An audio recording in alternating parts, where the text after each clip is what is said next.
ang simula ng activity ng batch 1990. Ito po ang araw na kung saan ay 35th na po ang batch namin, no? Naka-35 taon ng sama-sama. At hindi lamang kami magkakaskwela, kami rin ho ay talaga namang magkakaibigan. So ngayon ho sisimulan ang activity ng isang mass at susundan ito ng motorcade sa buong bayan ng Mulanay. After that, papunta ho kami sa Sea First Resort na kung saan nasa Santa Rosa, Mulanay, Quezon. Maraming activity, maraming mga teachers ho namin dati ang pupunta doon para makiselebrate po sa batch 1990. At syempre, sa year 2027, kami po ang host ng Mulanay Institute Alumni, Grand Alumni Homecoming. Sana ho ay mas masaya at pag-uusapan ngayon kung anong mga dapat gawin, mga projects. Humihingi kami ng suggestions, okay? Consultation also sa mga former teachers namin. Samahan nyo kami. Good morning.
O Dennis, kape, meron siguro dyan.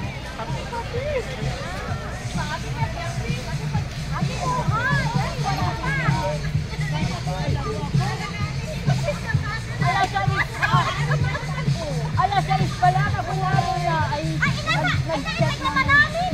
Buhay sa namin, kaysa Franso, mag-aabay na sila.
Mga otap sa mga teachers.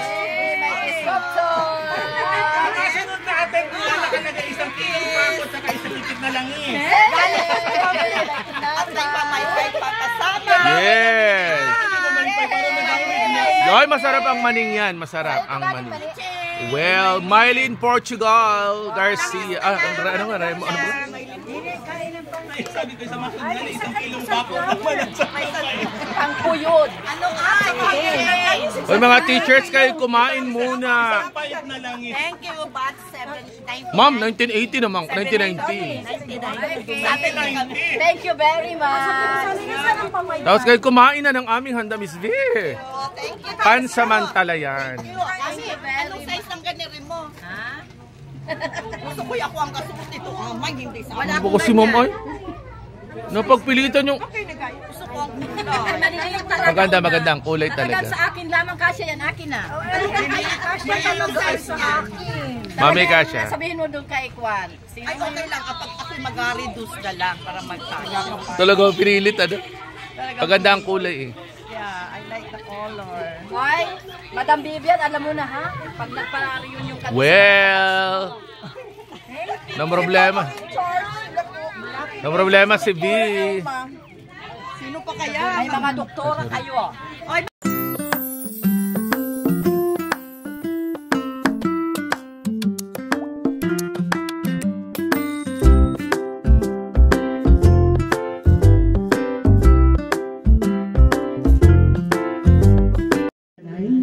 And then yung second part is may event kayo sa inyong mga mahal sa buhay.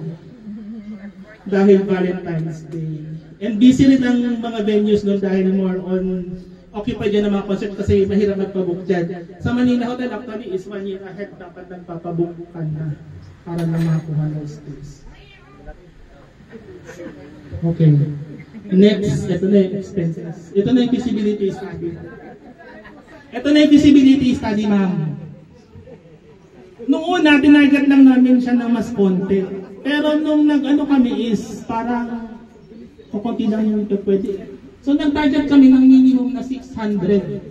It's actually 10 persons lang per batch. Parang napakadali din, di ba? Parang kulang pa yung 10 per batch, di ba? Na willing to pay 5,000 for a benefit dinner. 5,000.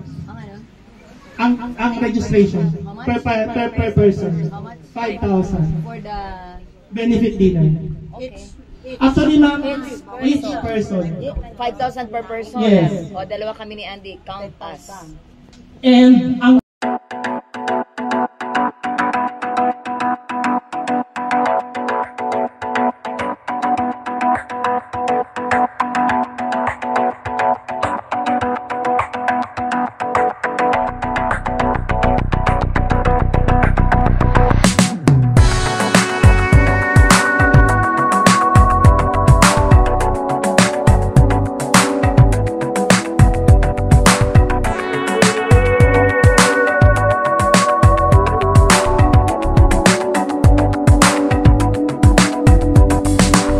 stay cool out.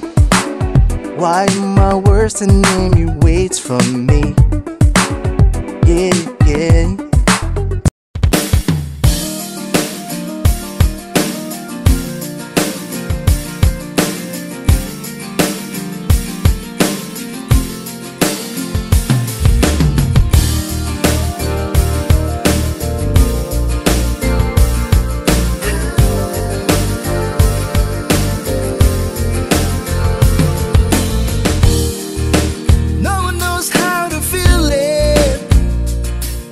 I whisper in the air, humming softly to the leaving.